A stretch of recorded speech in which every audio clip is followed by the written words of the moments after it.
इस्लामी अस्सलामु अलैकुम वरहमतुल्लाहि वबरकातुहू। अल्हम्दुलिल्लाहि वकफ़ा वसलामुन अला हबीबिहिल मुस्तफ़ा अम्मा बअद फ़अऊज़ु बिल्लाहि मिनश शैतानिर रजीम बिस्मिल्लाहिर रहमानिर रहीम। या अय्युहल्लज़ीना आमनू कुतिबा अलैकुमुस्सियामु कमा कुतिबा अलल्लज़ीना मिन क़ब्लिकुम लअल्लकुम तत्तक़ून। सदक़ल्लाहु मौलानाल अज़ीम। बारगाह रिसालत मुआब सल्लल्लाहु अलैहि वसल्लम में दुरूद पाक का हदिया पेश करें। अल्लाहुम्मा सल्लि अला सय्यिदिना व मौलाना मुहम्मदिन मअदनिल जूदि वल करम व आलिहि व अस्हाबिहिल किराम व इब्निहिल करीम व बारिक व सल्लिम सलातन दाइमतन सरमदन अबदा। गुज़िश्ता जुमा में मैंने अर्ज़ किया था इसी आयत पर कि अल्लाह ताला फरमाता है तुम पर रोज़े फर्ज किए गए ए ईमान वालों, जैसे कि पहले वालों पर किए गए थे, ताकि तुम्हें परहेजगारी मिले, तकवा तुम्हें हासिल हो। तकवा हासिल करने के जो जरिए हैं उसमें बहुत सारी चीज़ों को छोड़ना है। अल्लाह के नबी सल्लल्लाहु ताला अलैहि वसल्लम से पूछा गया तकवा क्या है, तो आपने फरमाया कि तकवा की तफसील इस तौर पर की गई है, कुछ चीजें हलाल हैं और कुछ चीजें हराम हैं। ये वाज़ेह है, हलाल भी सबको पता है, हराम भी वाज़ेह है, पता है, लेकिन इन दोनों के बीच में कुछ चीजें हैं जो मशकूक हैं, जिसके हलाल होने में या हराम होने में लोगों को शक है। तो फरमाया गया इन शक वाली चीजों को छोड़ देने का नाम तकवा है। हराम चीजों से बचने का नाम तकवा नहीं, हराम चीजों से बचने का नाम तो मुसलमान है। शराब से बचता है तो परहेजगार है, झूठ से बचता है तो परहेजगार है, नशा से बचता है तो परहेजगार है। नहीं, ये तो बचना उसके लिए फर्ज है। ये हराम चीजों से तो बचना जरूरी है, लेकिन कुछ ऐसी चीजें जो शुबह वाली हैं, पता नहीं कि हलाल है कि हराम है, उन चीजों को भी छोड़ देने का नाम तकवा है। अब हमारे आदतों में से बहुत सारी चीजें ऐसी लग गई जिसका एहसास ही नहीं, और वो करते चले जाते हैं और उसके वबाल का अंदाजा नहीं हमें है। बसा औकात उसको नॉर्मल समझ करके हम चलते रहते हैं। सबसे बड़ी तबाहियों में हमारे जिस्म से जो होती हैं, जुबान की तबाही है। तकवा के हासिल करने में मेन रुकावट बन जाती है जुबान। जुबान जितना कुछ करती है उतना दूसरे आज़ा नहीं करते। इसीलिए फरमाया गया कि सुबह उठते ही सारे आज़ा, हमारे जितने जिस्म के पार्ट्स हैं, ये सब जुबान से पनाह मांगते हैं कि तू अगर सलामत रही, खामोश रही, तो हम सब सलामत रहेंगे, और अगर तू बहक गई तो मार हमको भी पड़ती है। जुबान से गाली किसी को दिया, लेकिन कोई जुबान को नहीं मारता, दूसरी जगह पड़ती है। तो जुबान के मुतालिक ये कहा गया कि इसकी तबाहकारियां ज्यादा है, और यहीं से बात आती है अब रोजे की। मैं आपको कहूं, जाहिरी तौर पर तो ऐसा लगता है कि रोजा रखवा करके मुंह की तमाम चीजों को बंद कर दिया गया, यानी कोई ग़िज़ा, कोई पानी अंदर ना जाए। जो जुबान जिसके चटखारे लेती है, जिसकी लज्जतें लेती है, जिसको चखती है, उसको रोक दिया गया है कि जुबान के जरिए से कोई भी चीज अंदर न जाए।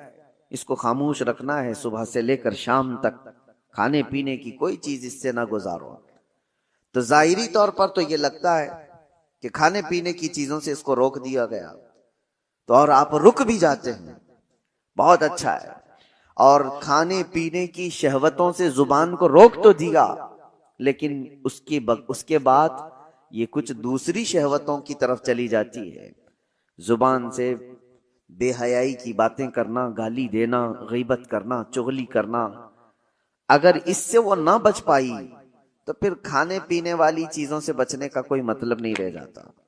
जुबान की दो गलाजतें हैं, एक वो खाने पीने की हराम लज्जतों की तरफ से अगर उसको दी जाए तो एक खराबी वो है, और दूसरी वो है कि इस जुबान से लोगों को जख्मी किया गया है, तो वो बड़ी गलाजत है। उससे अगर नहीं बच पाता आदमी तो खाने पीने से अपने आप को बचा करके क्या फायदा, क्या है। हदीस पाक में मिलता है, हुजूर पाक सल्लल्लाहु अलैहि वसल्लम के पास 2 लड़कियों की शिकायत लाई गई थी। शिकायत क्या, फरमाइश कि शाम होने से कबल वो बहुत बेचैन और बेकरार थी कि उनको, जैसे हमारे यहाँ कहा जाता है, रोजा लग गया। 2 लड़कियों के बारे में इजाजत मांगा गया कि इनको जल्दी इफ्तारी की इजाजत दी जाए, इसलिए कि इनका हलक सूख गया और ये बेकरार हैं, बहुत तड़प रही हैं भूख और प्यास से। हुजूर पाक सल्लल्लाहु ताला अलैहि वसल्लम ने पूछा, कौन है? फलां फलां है। नबी करीम सल्लल्लाहु ताला अलैहि वसल्लम ने देखा और इरशाद फरमाया, वो क्यों बेकरार हैं? उन्होंने तो रोजा रखा ही नहीं, वो तो रोजा रखी ही नहीं, वो दोनों क्यों तड़प रही हैं? तो कहा नहीं या रसूल अल्लाह सल्लल्लाहु अलैहि वसल्लम, वो तो रोजा थी, रोजा रखी थी। कहा उनको बुलाया जाए। दोनों आई तो वो सूखा चेहरा, निढाल जिस्म, लेकिन हुजूर पाक सल्लल्लाहु ताला अलैहि वसल्लम ने एक बर्तन मंगवाया और उनके सामने किया। कहा इस बर्तन में अपने हलक में उंगली डालो और कै करो। एक वो रोजा रखने वाला जिसका पेट सूख चुका है, उल्टी क्या है? जो सुबह से शाम तक कुछ खाया ही ना हो तो उल्टी क्या करेगा? लेकिन नबी पाक सल्लल्लाहु अलैहि वसल्लम ने जब फरमाया तो उन लड़कियों ने अपने हलक में उंगली डाली और जैसे ही कै करना शुरू किया उल्टी, तो गोश्त के कच्चे टुकड़े बाहर आने लगे, ताजे ताजे टुकड़े उस बर्तन में भर गए। तो उन लड़कियों ने देख करके वावेला मचाया कि हमने तो गोश्त खाया भी नहीं था, ये आया कहां से? हुजूर पाक सल्लल्लाहु ताला अलैहि वसल्लम ने फरमाया, क्या फलां जगह पर बैठकर तुम मोमिना औरतों की गीबत नहीं कर रही थी, उनकी बुराइयां नहीं कर रही थी? और अल्लाह ताला ने कुरान पाक में फरमाया, अयुइबु अहदुकुम अन याकुल लहम अखीहि मैता, जो अपने भाई की गीबत करता है, क्या वो इस बात को पसंद करता है कि अपने मरे हुए भाई का गोश्त खाए? ये आम सी बला हो गई है जिसको हम हल्के में लेते हैं, आम सी बला है। खास तौर पर औरतों में भी महफिलें सजती हैं बाज़ाब्ता, अगर उनका थोड़ा सा खाली वक्त मिल गया तो उस खाली वक्त को वो सारी गीबतों के नजर कर देती हैं। फलां बगल के औरतों का क्या हाल है, फलां रिश्तेदार औरतों का क्या हाल है, सास का क्या हाल है, बहू का क्या हाल है, ननद का क्या हाल है। ये तमाम चीजों की गीबतों के दरमियान उनकी पूरी महफिलें खत्म हो जाती हैं। इसीलिए फरमाया गया कि इस जुबान को रोकने के लिए अल्लाह तबारक व तआला ने तुम पर रोजे फर्ज किए ताकि तकवा हासिल करो, और तकवा हासिल करने के लिए सबसे बड़ी रुकावट है ये जुबान। सईदना अबू बकर सिद्दीक रदी अल्लाह तआला पूरे दिन भर उनसे कोई 2 जुमले सुन लेता तो बड़ी बात होती, और आप अपने मुंह के अंदर कभी कभी कंकरियां रख लेते थे। कोई कुछ पूछता तो मुंह की तरफ इशारा फरमाते कि मुंह में कुछ है। तो बात ज्यादा ना करने के लिए आप, हालांकि कौन सी गलत बात करने वाले थे, वो रसूलुल्लाह सल्लल्लाहु ताला अलैहि वसल्लम के जानशीन हैं, उसके बावजूद अपनी जुबान को बचाने के लिए पूरा पूरा दिन अपने मुंह को बंद रखते। और हकीमों ने यही फरमाया, जो खामोश रहता है उसकी इज्जत बढ़ा दी जाती है। मन सकत नजा, जो खामोश रहा वो नजात पा गया। और अक्सर ऐसा होता भी है कि मेरे आका सल्लल्लाहु ताला अलैहि वसल्लम ने जुबान को पकड़ करके भी फरमाया था, मन यज़मनु बैन लिहयैहि व मन व बैन सुदग़ै, मन यज़मनु बैन लिहयैहि व बैन सुदग़ैहि अज़मन लहुल जन्नह। हुजूर फरमाते हैं, 2 रानों के बीच में जो तुम्हारा हिस्सा है शर्मगाह, और 2 जबड़ों के बीच में जो तुम्हारी ये जुबान है, ये 2 चीजों की हिफाजत की जिम्मेदारी ले लो। हुजूर फरमाते हैं, मैं तुम्हारे जन्नत में जाने की जमानत देता हूं। 2 चीजों की हिफाजत, और ये 2 चीजों को आप सोचें कंपैरिजन किससे है?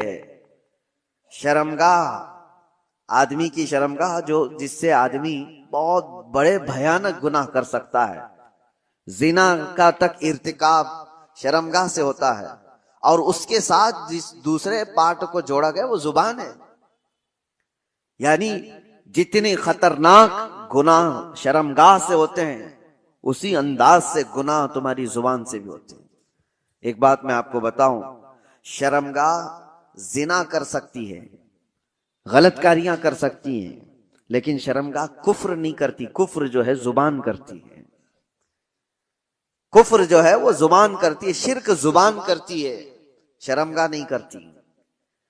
इसीलिए बाज उलमा ने कहा कि शर्मगाह से भी ज्यादा जिल्लत वाली कभी कभार पाठ या कोई अजू बनता है तो वो जुबान बन जाती है। अल्लाह का इनकार करने वाली जुबान, रसूलुल्लाह सल्लल्लाहु तआला अलैहि वसल्लम की तमाम निशानियां देख करके जुबान से उनके खिलाफ बोलने वाली जुबान, इस्लाम के खिलाफ भोंकने वाली जुबान, ये वो जुबान है जो शर्मगाह से भी ज्यादा खतरनाक है। और आपके जिस्म के अंदर, आपके मुंह के अंदर जो जुबान है, आप खुद उसको फैसला करें कि किस हद तक सही है और किस हद तक गिरी हुई है। अरब में एक बात कही जाती है, जराहतुस सिनान लहल तियाम वला यल्तामु मा जरहल लिसान। तलवार से दिया हुआ जख्म सूख सकता है, जुबान से दिया हुआ जख्म कभी नहीं सूखता। जिसको जुबान से आपने कभी तानो तशनी किया, गाली दिया है, उसके दिल को छलनी किया है, वो बरसों तक उसका जख्म दिल के अंदर रहेगा, वो मुंदमिल नहीं होता। चाकू से काटा हुआ जख्म थोड़े दिनों के बाद सही हो जाता है। इसीलिए कहा गया कि जुबान की अपनी हिफाजत करो। रोजा उसके लिए सबसे बेहतरीन रिहर्सल था। रोजे में इसीलिए हमारी जुबान को रोका गया। अब दो चीजों की तरफ मैं आपको इशारा करता हूं। इस जुबान की दो शहवत है। शहवत क्या है? बुराइयों की ख्वाहिश। इसकी दो शहवतें हैं। एक खाने पीने की शहवत जुबान के अंदर है, यानी इसको जो चटखारे लगे हैं ना, जो लज्जतें लगी हैं, उससे कम पर ये राजी नहीं होती। जो तुमने लजीज चीजों की इसको आदत डाली, उससे कम पर यह राजी नहीं होती। यही तो बात है कि बच्चे आज घर में कुछ सब्जी बना दो, देखो फिर कैसे बवाल करते हैं। ये क्या है? खाना है? कोई निकल गए, क्योंकि जुबान को उन्होंने किसी लज्जत की आदी बना दिया। उनको बगैर वो चीज के मिले हुए, उससे भी बढ़ करके जो लोग शराब की लज्जत इसको दे चुके हैं, वो उससे कम पर भी राजी नहीं होती। क्यों नहीं छूटती शराब लोगों की? इसलिए कि जुबान की शहवत है। और ये जुबान की शहवत पर जब बंदा कंट्रोल नहीं करता, तो वक्त ऐसा आ जाता है कि फिर वो हराम भी नहीं देखती, हलाल भी नहीं देखती। यही तो बात है। लोग आज जिस तरह से बाहर खा रहे हैं, जो मिले वो सब खा रहे हैं। उनको नॉनवेज चाहिए, तो ये देखना भी नहीं है कि हलाल है कि हराम है, बस जुबान को उसकी लज्जत चाहिए। आज तो इतना कॉमन हो गया, मैंने इससे कबल शायद आपके दरमियान ही बयान किया या तफसीर में अर्ज किया था कि रिज्क की कितनी ज्यादा अहमियत इस्लाम में दी गई है, कि तुम्हें अल्लाह ने पाक चीजों पर रखा है। इसलिए कि रिज्क जब खराब जिस्म के अंदर जाता है, तो सिर्फ तुम्हारे आमाल खराब नहीं होते, तुम्हारी नस्ल भी खराब होती है। सिर्फ तुम्हारे आमाल तक नहीं रहता, तुम्हारी नस्ल तक भी जाता है।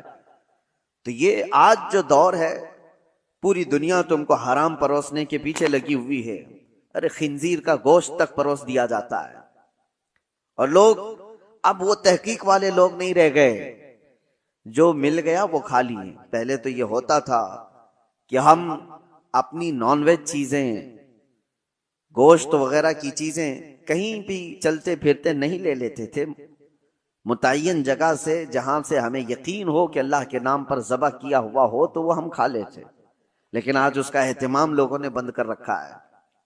और अब हमारे यहाँ तो हलाल सर्टिफिकेट पर तो वैसी भी पाबंदी लगा दी जा रही है। और जो लोग देते थे उनका भी कोई भरोसा नहीं था कि ये हलाल किस तरह से कहा जा रहा है। मैंने सुना घर बैठे लोग अब नई नई कंपनियों से ऑर्डर कर देते हैं। याद रखना, उनके हलाल होने का कोई यकीन नहीं।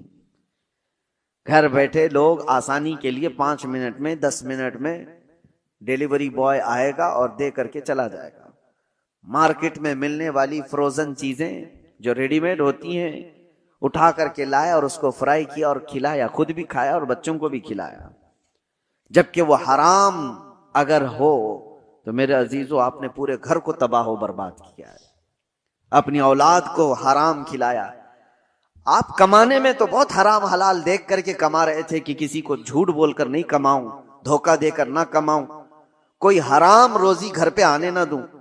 तुम्हारे पास हलाल पैसे थे, लेकिन हलाल पैसों से खरीदा हराम रोजी। तो ये कहां आकर के गिर गए? ये सब की सब चीजें हैं, ये जुबान की लज्जतें हैं जो बंदे को ये सब करा देती हैं। खाने की ऐसी लत पड़ी हुई है, नौजवान ढूंढते रहे कहीं ना कहीं ये पिज्जे बर्गर मिल जाएं, और जहां मिला खा लिया, क्योंकि उसकी लज्जत इसको जुबान को मिली। इसके इससे कम में नहीं हो सकता। वेस्टर्न कंट्रीज में अरब लोगों को तो ये फास्ट फूड कंपनियों ने ऐसा आदी बना दिया कि उनके यहाँ घरों में खाने बनने का रिवाज ही खत्म हो चुका है। नहीं, उनके लिए तो एक ताज्जुब की बात हो गई है कि घर में कोई औरत खाना बनाती है। वहां तो सब कुछ बाहर के दुनिया पर डिपेंड है। यह और बात है कि कंपनियां हेल्थ के सिलसिले में तो देखती हैं, हुकूमतें हेल्थ के बारे में तो देखती हैं, लेकिन हलाल है कि हराम है इस पर कोई सीरियसनेस नहीं है। मेरे अजीजों, चंद साल पहले हमारे इसी शहर की बात बता रहा हूं, एक पिज्जे की मशहूर दुकान में एक साहब ने खरीदा और खाया भी और दूसरों को खिलाया भी। बाद में पता चला कि ये दुकान वाला हालांकि मुसलमान है, ओनर मुसलमान है, पिज्जे की दुकान वाला। सुनने में आया कि वो पोर्क बेचता है, सुअर का गोश्त भी पिज्जे में मिला करके बेचा जाता है। तो ये साहब फौरन भागे भागे उसके पास गए, कहा कि मैं तो आपकी दाढ़ी और आपके नाम के सिलसिले में मुतमईन था, तुम ये क्या कर रहे हो? कहा कि साहब आपके लिए नहीं बेच रहे हैं, हमारे पास दूसरे लोग भी आते हैं, उनके लिए बेचा जा रहा है। मुआज़ल्लाह रब्बिल आलमीन, क्या इस्लाम इस बात की इजाजत देता है कि किसी मोमिन का माल ना चोरी किया जाए, किसी दूसरे का चोरी किया जाए? हलाल हो जाएगा दूसरे का माल चोरी करना। किसी मुसलमान औरत से जिना ना किया जाए, किसी दूसरी औरत से जिना करने की इजाजत दे देगा? आपको जब खिंजीर अल्लाह ताला ने कुरान में हराम फरमाया तो उसका खाना तो छोड़ें, उसका उठाना, उसका देना, उसकी तरफ इशारा करना, सब कुछ हराम होगा। किसी ने अगर पूछा भी कि मुझे ये चीज खाना है और मुझे बताओ कहां बिकता है, तुमने अगर उसको हिदायत दिया, रास्ता बताया, तो भी हराम काम किया। शराब की दुकान की तरफ तुमने इशारे करके बताया यहां मिलती है, जाओ ले लो पी लो, तुम भी उसके गुनाह में बराबर के शरीक हो।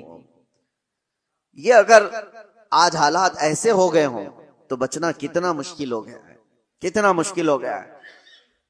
एक ऐसे मुसलमान की दुकान पर उसने देखा, ये बड़ा बवाल भी हुआ था, बहुत कुछ हुआ, लेकिन मेरे अजीजों, इसका इलाज क्या है?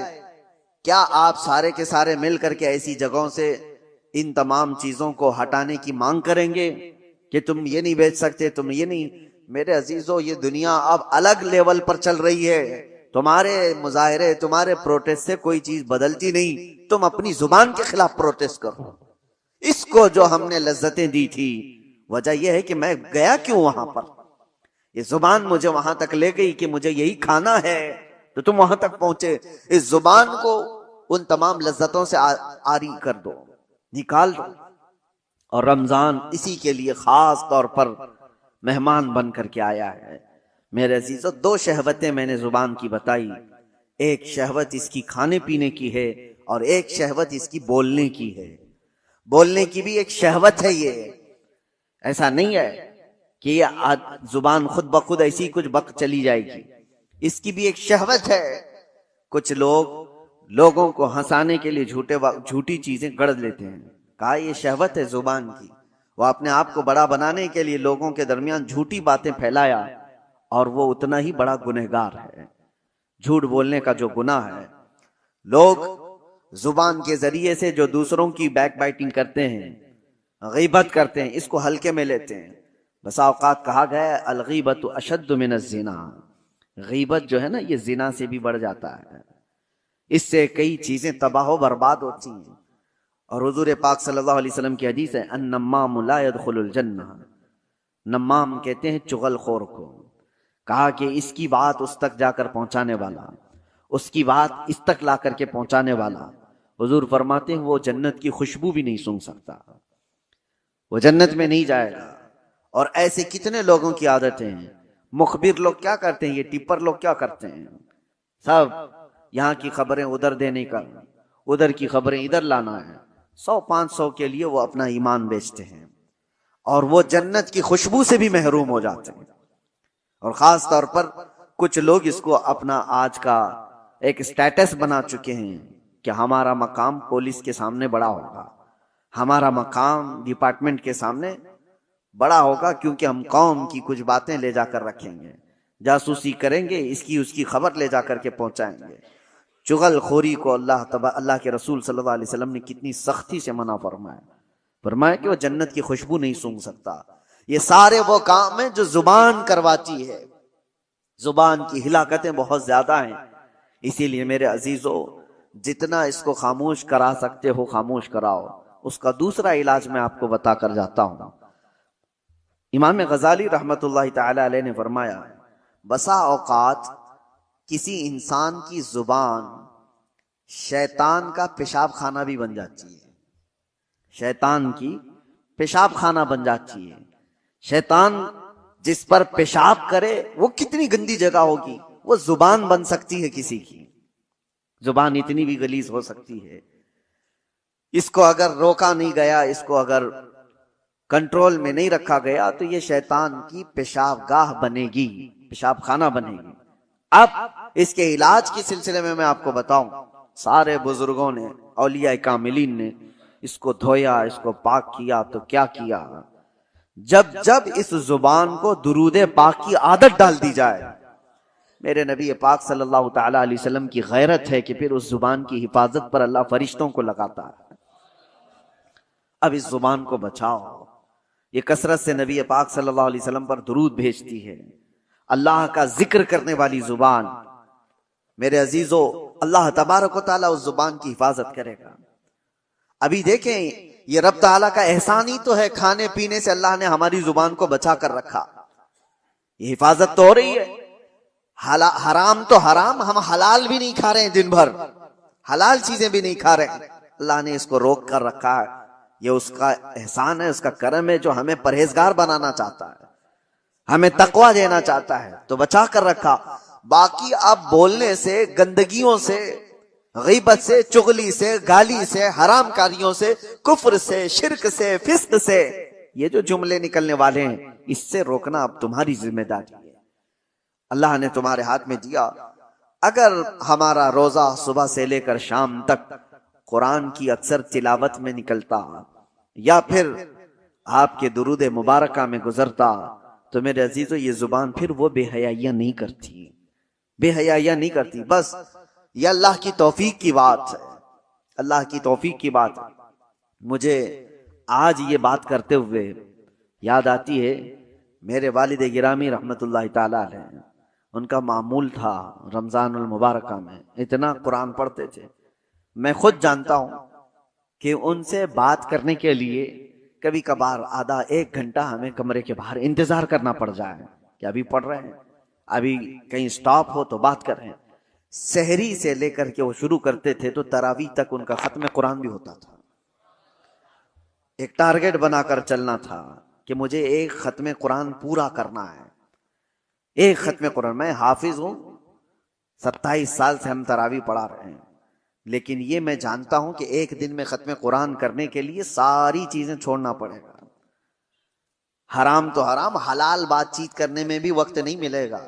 कंटिन्यू आदमी तिलावत करता रहे, इधर उठे, उसमें बीच में कितनी चीजें होती हैं, अपनी हाजतें हैं, नमाजों का वक्त है, या फिर थोड़ा आराम भी करना हो। ये सारी चीजें अगर मिला दी जाएं तो एक दिन में होना बहुत मुश्किल हो जाता है। और अगर हो तो फिर सारे काम अलग, सिर्फ कुरान, सिर्फ कुरान। लेकिन आज उनकी बात याद आती, अल्लाह उनकी तुरबत पर अब्र रहमत नाजिल फरमाए कि ये बताने की कोशिश भी की थी कि जितनी देर तुम अल्लाह के कलाम पढ़ने में मसरूफ रहोगे, और हदीस पाक ये भी है कि अगर कोई ये पूछता है कि क्या हम कुरान ही पढ़ते रहें, क्या हम सिर्फ दरूद ही पढ़ते रहें, और भी तो काम है, दुआ वगैरह करना है किसी के लिए, फरमाया गया जो बंदा तिलावत कुरान में मसरूफ रहा, दुआ करने का वक्त नहीं मिला, तो पूरी कायनात में जो दुआ की जा रही अल्लाह उसे वो भी अता करेगा। उसे दुआ करने का वक्त नहीं मिला तो अल्लाह ताला उसको वो सब अता करेगा जो उसके कल्ब में है, उसके दिल में है, मांगना चाहता था। क्यों नहीं मांग सका? कि वक्त नहीं मिला उसे, तिलावत कलाम में था। इसी तरह हदीस मुबारका की भी मुतालिक बुजुर्गों ने फरमाया, जो कसरत से दुरूद पढ़ता रहा तो अलग से कोई और दुआ करने की हाजत नहीं। उसको बीमारियों के लिए, अपने कर्ज से नजात के लिए, किसी की परेशानी के लिए दुआ करना जरूरी है। लेकिन अगर दुआ करने का वक्त नहीं मिला, कसरत से मेरे आका की बारगाह में दुरूद पढ़ने में मसरूफ रहा, तो वो दुरूद ही उसकी सारी दुआओं के लिए काफी हो जाएगा। मेरे अजीजों, अपनी जुबान को बिजी रखने का ये सबसे बेहतरीन तरीका था। और जब जुबान कुरान की तिलावत में या रसूल करीम सल्लल्लाहु अलैहि वसल्लम पर दुरूद पढ़ते हुए मसरूफ हो जाती है, तो एक तो इसकी लज्जतों से हमने इसको बचा तो दिया, उन हराम कारियों से बचा तो दिया, जो इसकी शहवत थी उसको रोक तो दिया, लेकिन उसका नतीजा ये भी निकलता है कि इस जुबान में अल्लाह ताला कमाल की तासीर अता फरमाता है, असर अता करता है। जब तुम किसी को एक जुमला कहोगे, दूसरों के 70 जुमलों से ज्यादा भारी लगता है।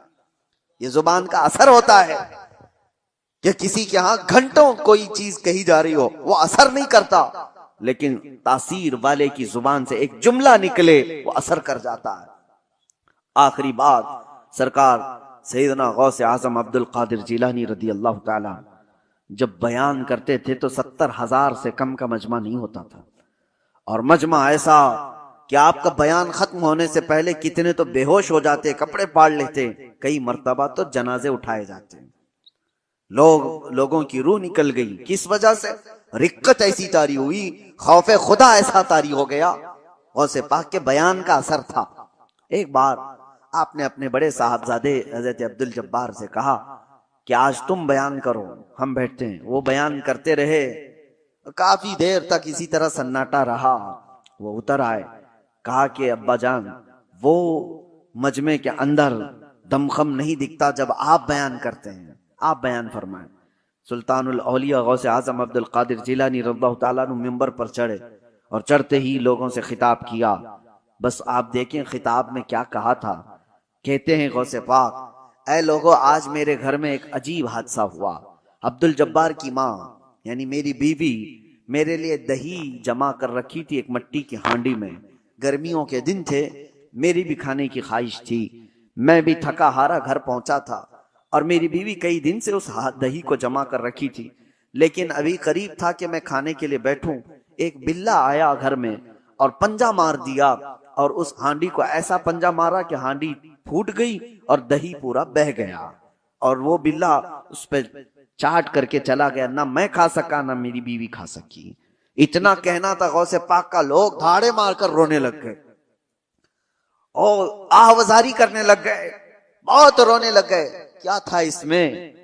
क्या गौसे पाक ने अपने घर का किस्सा बयान किया, इसमें रोने की बात क्या थी?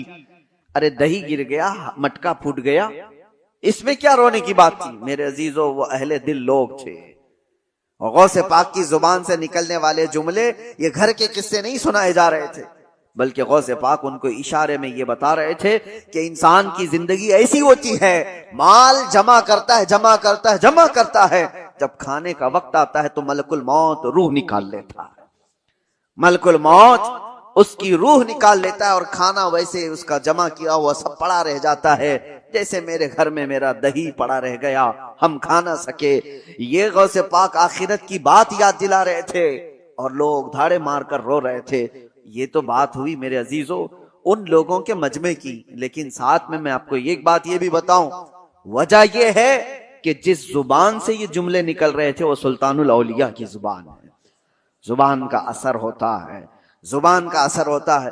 मिसाल के तौर पर मैं आपको बताऊं, बंदूक की गोली बहुत असर करती है, बहुत असर करती है। बंदूक में रख करके अगर मार दिया गया तो हो सकता है किसी की मौत हो जाए, लेकिन वही 50 ग्राम की गोली अपने हाथ में लेकर किसी को मारो, ज्यादा से ज्यादा थोड़ी सी चोट आएगी, क्या वो असर करेगी? हाथ से आप मार रहे हो किसी को गोली लेकर के, ऐसे ही फेंक दिया जैसे कंकर या पत्थर को फेंकते हैं, किसी को कुछ करेगी? ज्यादा से ज्यादा जो उसका वजन है उतना चोट पहुंचाएगी, कुछ नहीं होगा। गोली वही है, बारूद वही है, लेकिन वही बंदूक की नाली में रख करके मारो तो आदमी की जान चली जाए। ये बात आपको इसलिए मैं बता रहा हूं कि जुबान का असर होता है। बात यही है कि आम वो बंदा जिसने जुबान को बेहयाई में रखा है, उसकी उन बातों का वो असर नहीं होता। हाँ, वही एक अल्लाह के वली की जुबान से एक जुमला निकल जाए, वो हजारों की दिलों में असर कर जाता है, असर कर जाता है। यही तो महबूब इलाही की बारगाह में एक शख्स ने आकर के अपने घर की कमजोरी और गरीबी की शिकायत की थी। मेरी बेटी की शादी है, कुछ भी नहीं है मेरे पास माल। और आपने कहा ठीक है, जाओ बाहर से कुछ ढेले पत्थर मिल जाएं तो ले आओ। 3 ढेले ले आया, छोटे छोटे से। आपने 3 बार कुल हुवल्लाहु अहद पढ़ा, दम कर दिया, कहा ले जाइए। बाहर जाकर देखता है तो वो सोना बना हुआ। कहा इसको बेच ले और अपने घर की जो गुर्बत है उसको दूर कर, अपनी बेटी की शादी कर ले। जाहिर सी बात है, वो तो 3 टुकड़े सोने के ले गया, कंकरियां जो भी थी, शादी हो गई सारी चीजें, लेकिन फार्मूला तो हाथ में मिला था। मट्टी को, ढेले को सोना कैसे बनाया जाता है उसने तो सामने खड़े खड़े देखा था। और उसके बाद घर में बहुत बड़े बड़े ढेले जमा कर लिया, बड़े बड़े पत्थर ला करके बैठा, और उसके बाद वही कुल हुवल्लाहु अहद पढ़ना शुरू किया। 3 बार पढ़ा, फूंक मारा, 3 बार पढ़ा, फूंक मारा। वो ढेला ढेला ही, वो पत्थर वैसा ही। उसने सोचा फिर क्या पढ़ा था उन्होंने, 1000 बार पढ़ लिया, वो कुछ नहीं बदला। दूसरे दिन वो आया, महबूब इलाही से पूछा कि आपने उस दिन मुझे जो ढेले को सोना बना के दिया, क्या पढ़ के दिया था? कहा कुल हुवल्लाहु अहद का सूरा 3 बार। कहा मैं तो 1000 बार पढ़ा, वो ढेले बदल ही नहीं रहे। तब आपने फरमाया तू जिस जुबान से पढ़ रहा है वो और है, मैं जिस जुबान से पढ़ रहा हूं वो और है। जुबान का असर होता है मेरे अजीजों।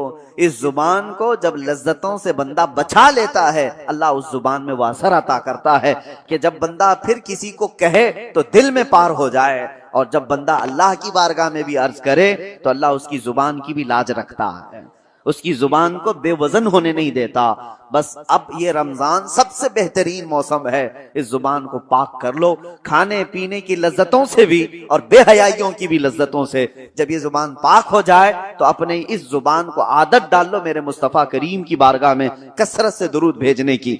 और एक बात मैं बताकर रुखसत होता हूँ, हजरत सैयदना सुलेमान जजूली रहमतुल्लाह तआला अलैह बहुत पाए के बुजुर्ग हैं, जिन्होंने दलाइलुल खैरात शरीफ लिखी है। दलाइलुल खैरात दुरूदों के मजमुए का एक ऐसा हिस्सा पूरी दुनिया में आज मशहूर है। जितने दुरूद थे सबको उन्होंने जमा किया, और दलाइलुल खैरात पढ़ पढ़ करके कितने वो लोग हैं जिनको अल्लाह ने विलायत अता फरमाई, अल्लाह के वली बन गए। इसको लिखने वाले सुलेमान जजूली, क्यों लिखा उन्होंने वो बताते हैं। एक बार सफर में थे और रास्ते में शाम हो गई, असर हमने नहीं पड़ी थी, करीब देखा तो एक कुआं था। कुएं से पानी निकालने की कोई चीज है नहीं और हमें वजू करना है, और असर का वक्त जा रहा है, सूरज डूबने को है। देखा एक छोटी सी बच्ची करीब में आ रही थी, तो इन्होंने सोचा घर वगैरह होगा इसका, जल्दी से उस बच्ची को बुलाया, 10-11 साल की बच्ची। उससे कहा बेटी कोई पानी निकालने के लिए कुएं से चीज तुम्हारे यहां से मिल जाए तो ले आओ, ताकि हम पानी निकालें और वजू करें, नमाज पढ़ें। उस बच्ची ने कहा अच्छा इतना ही करना है आपको। तो वो करीब आई, कुछ पढ़ा और कुएं में थूक देती। जैसे ही उसका कुएं में थूकना था कि पानी जोश मारता हुआ ऊपर आ गया। कुएं का पानी ऊपर आया। सुलेमान जजूली कहते हैं हमने वजू कर लिया, देखा कि इस लड़की की करामत, और उससे हमने कहा अल्लाह की कसम देता हूं बेटी रुक जाना, नमाज पढ़ लेने दे, हमारी असर कज़ा ना हो जाए। असर की नमाज पढ़ने के बाद उस बच्ची से आप पूछते हैं बता तो सही क्या पढ़ करके तूने इस कुएं को इस तरह का हुक्म दिया? उसने, उस लड़की ने कहा कुछ भी नहीं, एक बार दुरूद पढ़ा था, एक बार दुरूद पढ़ा था। कहा एक बार दुरूद पढ़ा और कुएं का पानी जोश मारकर बाहर आया। उस बच्ची ने कहा बात दर हकीकत यह है कि मेरे वालिद ने हमें तरबियत ऐसी की, कभी हमने अपनी जुबान पर हराम ग़िज़ा को लगने नहीं दिया और कभी हराम जुमला जुबान से निकाला नहीं। फिर दुरूद पाक पढ़ा तो अल्लाह ने उसमें यह असर अता फरमाया। उसके बाद आपने पूरे दुरूदों का मजमुआ लिखा था। इसीलिए मेरे अजीजों जुबान को बचाओ, इसकी हिलाकतें बहुत बड़ी हैं। जब ये हिलाक करती है आदमी को तो काफिर बनाकर छोड़ती है। यही जुबान